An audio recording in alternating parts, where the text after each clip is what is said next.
Festën e Fitër Bajramit për të gjithë besimtarët muslimane ka uruar edhe politika, si dhe përfaqësuesit e pushtetit vendor. Deputeti i Shkodrës Agron Çela në mesazhin e tij kushtuar kësaj dite, thotë se Bajrami është një mundësi për të rinovuar angazhimin tonë për një të ardhme më të begatë për të gjithë.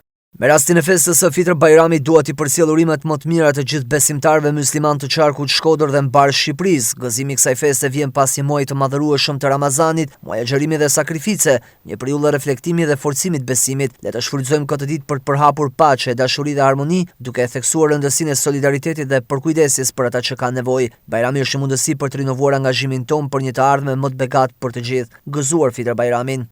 Në xhamin e Parrucës, urimet përfaqësuesve të Myftinisë Shkodër në emër të mazhorancës zgjollitja bëi prefektja Majlinda Angoni, e shoqëruar nga kandidatët për deputet të Partisë Socialiste. Pas një muaji lutjesh, sakrificash, i urojmë të gjithë besimtarëve musliman gëzuar Fitër Bajramin, begatia dhe lumturia zotëroft në familjet e tyre. Le të shërbej kjo ditë për bashkimin, për vëllazërimin dhe për mesazhet pozitive në të gjithë qarkun e Shkodrës. Gëzuar. Gëzuar e për shumë vjetë Fitër Bajramin të gjithë besimtarëve musliman të qytetit tonë e gjithë shqiptarëve ku do ndodhen. Harmonia fetare është më pasuria që kemi të trashëguar nga brezat dhe kemi detyrim dhe gëzim që ta përçojmë atë brez pas brezi. Është shumë e rëndësishme që besimi të merret i pastër dhe i tillë të përçohet tek brezat e rinj. Ndërkohë kreu i qarkut Shkodrës Mundohu dhe kandidatja për deputete e Partisë Socialiste Xhenis Shela në mesazhet e tyre theksojnë rëndësinë e kësaj dite për besimtarët musliman dhe jo vetëm. Të nderuar banorë të qarkut Shkodër, më lejoni që nga zemra t'ju uroj festën e Fitër Bajramit, një moment gëzimi dhe që na bashkon në këtë atmosferë të gjithëve pa përjashtim, pasi kemi kaluar një muaj agjërimi, lutje e sakrifice, për të cilën uroj që Zoti t'ju a ketë pranuar. Bajrami na kujton rëndësinë e solidaritetit, bashkimit dhe ndihmës për ata që kanë nevojë. Le të angazhohemi për një shoqëri më të drejtë, më të barabartë dhe më të begatë për të gjithë. Gëzuar Fitër Bajramin. Po lëm pas një muaj të mbushur me mirësi. Duke uruar që të na jenë pranuar lutje dhe sakrificat e këtij Ramazani, më lejoni t'ju uroj me zemër Fitër Bajramin, qoftë i mbar për Shkodrën e Shqipërinë.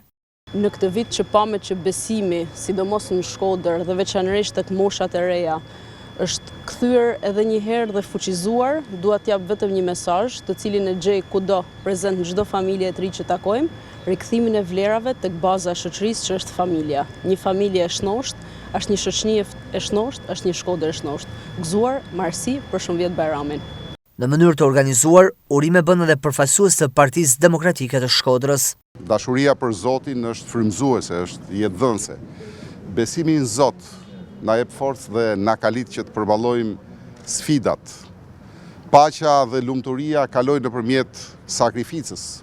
E keqja mundet vetëm me sakrificë, mundet me dashuri, me angazhim dhe me bashkëpunim me njëri tjetrin. Dhe jam i bindur që ajo që vjen pas sakrificës, që Zoti na sjell, është gjithçka më ndriçuese, më e bukur, më e mirë se çdo gjë tjetër. Ne këtë fest e kena tashmë në Shkodër traditë tonën që e festojmë bashkarisht. Është një ditë e cila vjen mas një reflektimit të gjatë të muajit të Ramazanit. Një ditë e cila duhet të kulmoj me mëshiren, me bekimin, me dritën e Zotit mbi gjithë ne. Unë i uroj popullit shkodran, Shkodrës tonë, por edhe gjithë shqiptarëve kudo ndodhen, gëzuar dhe për shumë vjet këtë ditë kaq të madhe siç kurse është dita e Bajramit. Dua të uroj të gjithë besimtarët musliman, kudo që qofshin, gëzuar dhe për shumë vjet Fitër Bajramin. Paqja e harmonia qoftë në çdo familje kudo që qofshin ata, si në Shkodër, në Shqipëri dhe jashtë Shqipërisë. Gëzuar dhe për shumë vjet.